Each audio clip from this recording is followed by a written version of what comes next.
13's Abby Aconi. Good morning. We are tracking cloudy conditions, but you know what? We have one more storm to get through before we are tracking a change on the way Thursday all the way through Sunday. Yeah, John, you'll definitely want to listen in for this one. We are tracking a gorgeous sunrise across Colorado Springs and southern Colorado in general. Take a look. Our Finlong signature Kia neighborhood weather network camera. Temperatures are actually a bit warmer than 28 degrees there. And man, dawn's early light. Not so early anymore, looking so good now that we are seeing a bit more daylight. As for your travel tracker throughout the day, 9 o'clock a bit windy, all right? And those wind speeds will stay with us throughout the afternoon, but they will start to calm later on tonight.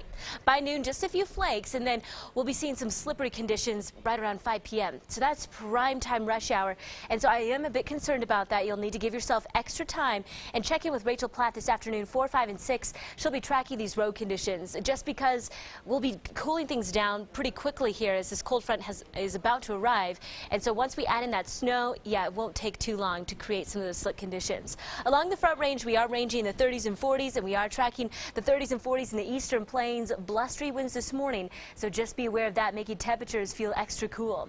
Live HD Doppler radar is indicating some snow north of Denver, and that will track to the south and to the east throughout the day. A look at your skycast, but for the Palmer Divide, mid-morning, we could start to see a few flurries. That will only increase throughout the day. By noon, that's mostly where they'll stay in the Teller County and northern El Paso County region, also impacting the mountains. But this afternoon, a change on the way.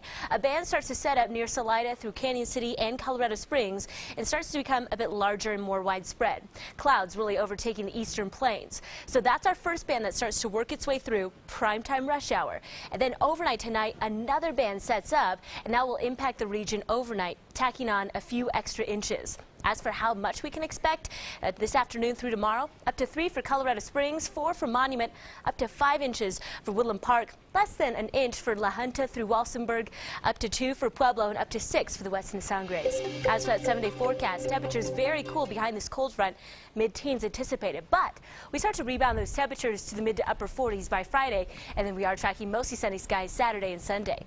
In Pueblo, we are tracking 40 for today's high, which has already happened this morning. 19 degrees in on Wednesday, and then we are also tracking the 30s and the 40s the rest of the way, with the 50s by the second half of the weekend. Over to Canyon City we go.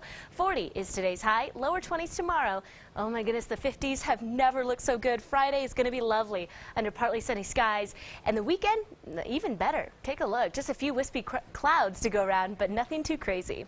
And finally for Teller County, 30 today, mid-teens tomorrow, and then we are also tracking those temperatures to rebound after that. So let me even tell you, I was looking at extended forecast models. John, really, tune in on this one. We are tracking some dry conditions all the way through next Wednesday. It will be wonderful. All right. I love how that weekend looks, too. Isn't that fantastic? Can't wait. Thanks, Yes, Abby. Totally. Now we are going to check back in this morning.